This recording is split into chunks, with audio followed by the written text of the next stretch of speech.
the brain is by far the most complex human organ. We still don't even fully understand how it all works up there. But what we do know is that all of our brains are different, and those differences aren't a bad thing. It's what distinguishes us, makes us special. In her new book, How to ADHD, author Jessica McCabe, an honest and shame-free guide with practical strategies that have helped her survive in a world not built for her brain. And Jessica joins us now to talk about this. I have never been diagnosed ADHD, but I feel like I possess the qualities of it. I think a lot of us feel this way. So for those who don't know, what is it like to live with ADHD? That's basically it. It's feeling like, well, this is how everybody is, right? Like, it's just, you're just quirky, or I don't know, everybody forgets stuff all of the time, right? Right. Like, that's actually a lot of it. And it's a lot of kind of doubting the diagnosis. Even when you get diagnosed, you're like, but is this actually ADHD, or am I just lazy? Like, am I just weird? Am I just quirky, or whatever? Because a lot of the things that people with ADHD experience are things that everybody experiences sometimes. It's just the extent to which we experience them and the distress and impairments that it creates. Got it. Okay, so how old were you when you were diagnosed, and how did it come about? I was diagnosed when I was 12, and I was diagnosed because a cousin of mine was diagnosed. He was the stereotypical hyperactive boy, and he went, my aunt actually brought him to a doctor and said, hey, he's having a lot of the same struggles in school that I did. I don't want him to have the same outcomes that I did. Okay. And so the doctor handed them both questionnaires, and they both left with a prescription. At which point my mom looked at me and went, you're a lot like your aunt. Let's get you checked out. Interesting. Okay. So she brought me to a doctor who said she can't have ADHD. She's too smart. Thankfully, my mom at the time was like, thank you for your opinion. We'd like to see a specialist. And I actually was diagnosed. Wow. Okay. That was awesome that your mom did that she was your advocate. What led you to write this book and be other people's advocates? Because I was diagnosed when I was 12, but I was 32 years old before I started understanding my diagnosis. Really? I went 20 years seeing doctor after doctor, and it was, are the meds working? Yeah. Any side effects? No.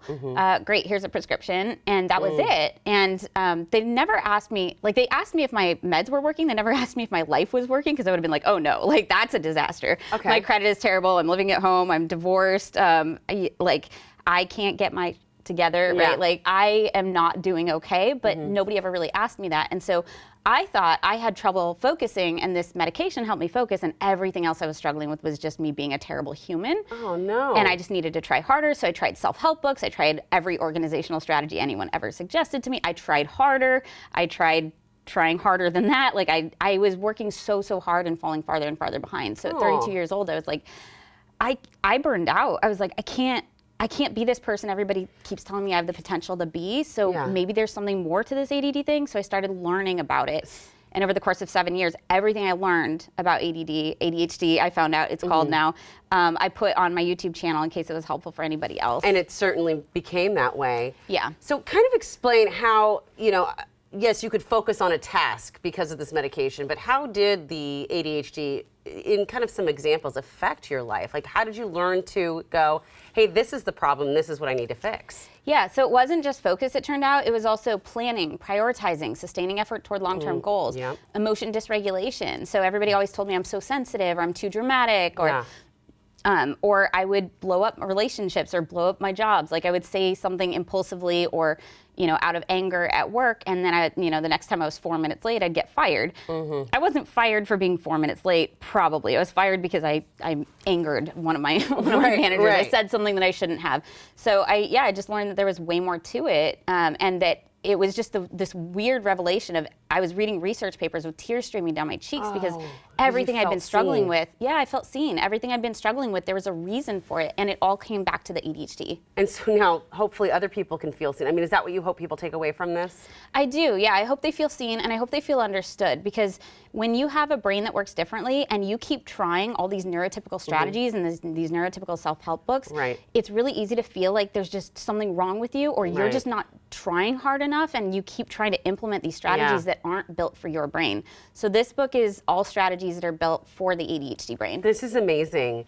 I have to say, I mean, there's certain things that we have our stuff together, but everyone, I think, has this problem. And I know that there is a difference between men and women and how they're diagnosed, and how those diagnoses kind of change later in life. Can you talk about that a little bit?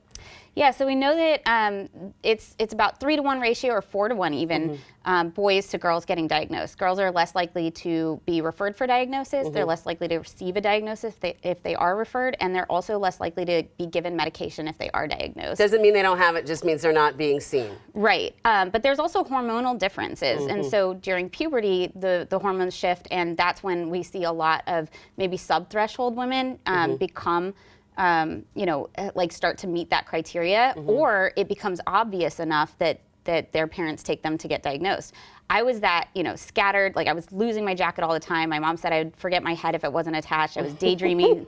I was constantly staring out the window. I constantly had my head in a book. I was never doing what I was supposed to be doing as a kid, but it didn't really become a problem to others until middle school, when I was responsible for bringing my own books to class and remembering my own homework, and and the hormones combined with the emotion dysregulation of ADHD made me a holy terror. Suddenly I was really difficult, and so that's when I got diagnosed.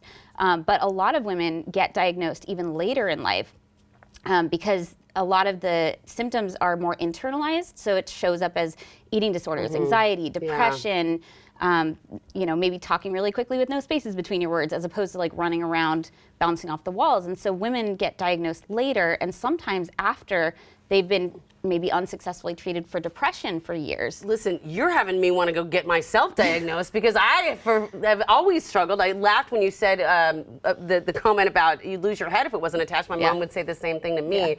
So I'm so grateful that you wrote this from your perspective. This is a great gift, I think, for someone whose child may have just received a diagnosis, or even someone who's in their mid-40s who might want to know if they have any issues that they could solve. So thank you, Jessica. It has been a pleasure talking to you, and thank you for sharing this with the world. Thank you. Thanks so much for having me. This Absolutely.